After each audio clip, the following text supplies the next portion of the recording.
Байцгаана хүүхдүүдээ. Үг бүтээх туслах арга.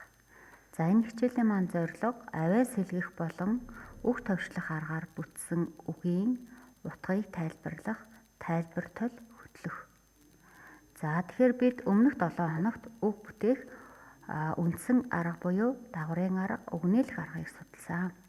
За тэгвэл энэ удаа үг бүтээх туслах арга буюу авиа сэлгэх, үг товчлох аргыг илүү дэлгэрүүлж үзэх.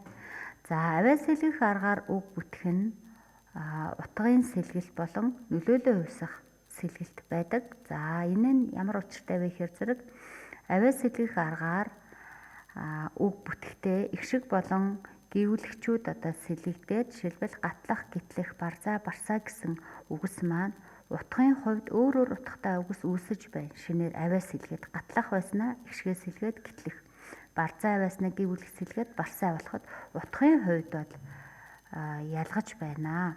Харин нөлөөлөө хувьсах сэлгэлтийн хувьд ган гэсэн хэлний хойгуурх нэр төгсөн үгэн дээр наа гээд эхний үзүүрийн энийг залхахаар ганна гэдэг нь яасан гэдэг үг маань гагна гэдэг яхна үг болж өөрчлөгдөж байна гэсэн үг авианы хувьслаар. За альчуур гэдэг үгийн язгуур нь арч, түүн дээр уур давхар залгаад ир чичрэх авиа маань ил болж өөрчлөгдөөд альчуур болж үг үүссэн байна гэсэн үг. Энэ бол авиа сэлгэх аргаар үг бүтсэн. За харин үг товчлох аргын тухайд үгийг эхний үсгээр болон үеэр эхний болон сүүлийн үгийг товчилж үг бүтсэн байх нь бий. За тэгвэл утга ялгах сэлгэлт буюу их шиг авиа гүйвлэгчүүд сэлгэхдээ тухайн үгийн бүтцэд байгаа орчны бусад авианаас шалтгааллахгүйгээр зөвхөн бие биеийнхаа байранд сэлгэж үгийн эхэнд байсан бол үгийн эхэнд, үгийн 2 дугаар үе дээр байсан бол 2 дугаар үе дээр яаж нь сэлгэж авиа тус бүрийн бие биесээ ялгарах онцлог шинжийн чухал байдаг гэсэн үг.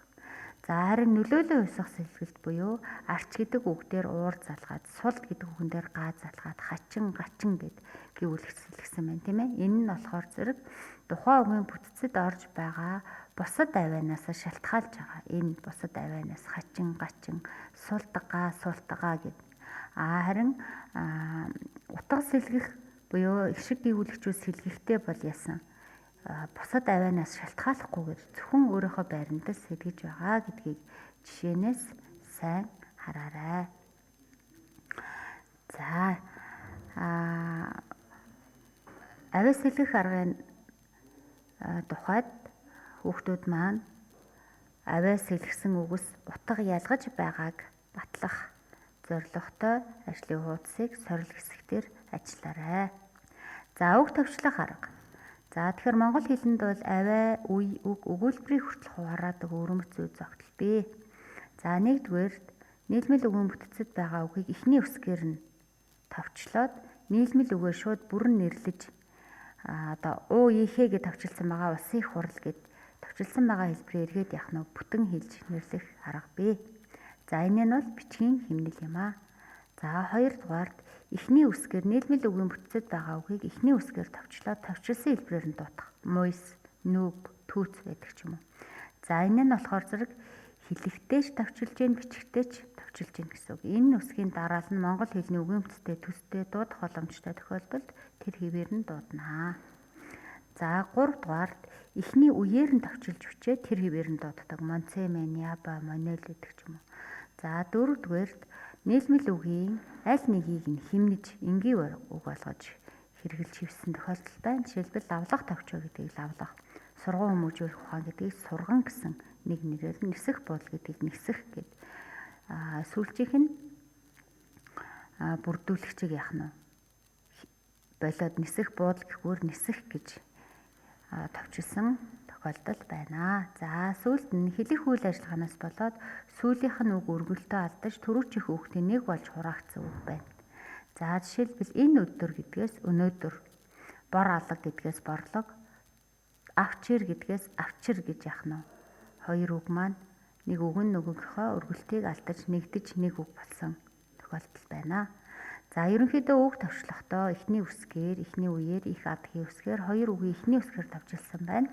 За тэгвэл ийхүү товчлохдоо дүрэн байна. Цэг тэмдгийн дүрэн байна. За жишээлбэл үсэг бүрийн эхний үсгээр товчлохдоо бүгдийг нь томор өчнө. Үеэр хураавал эхний үсгийг томор өчнө. Одоо манцэмэ гэхэд МЦМ-ийг яаж ийн том үсгээр өчж байна. Харин хүний овог нэрээс бусад оноос нэрийг хураасан үсгийн ард цэг тавихгүй. Дэ нацагдарч гэдэг энэ гэл цэг тавихаас биш.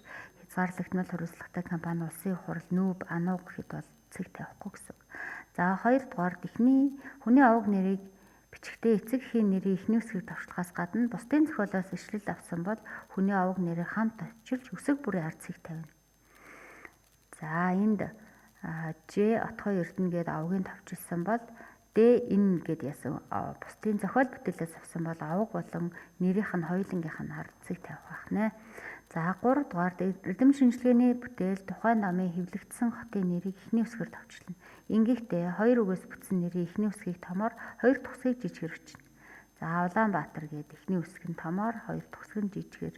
Тэгээд яах нь цэг тавих нь дундаа тийм ээ цэгтэй байх. Тухайн улсынх нь нэр нь Монгол гээд бас товчилж бичдэг байх нэ. Энэ бол дүрэн байна. За ингээд хичээлийнхаа бичлэгийг үзээд унших материалаа уншаад сорилоо илгээгээрэй. Амжилт хүсье.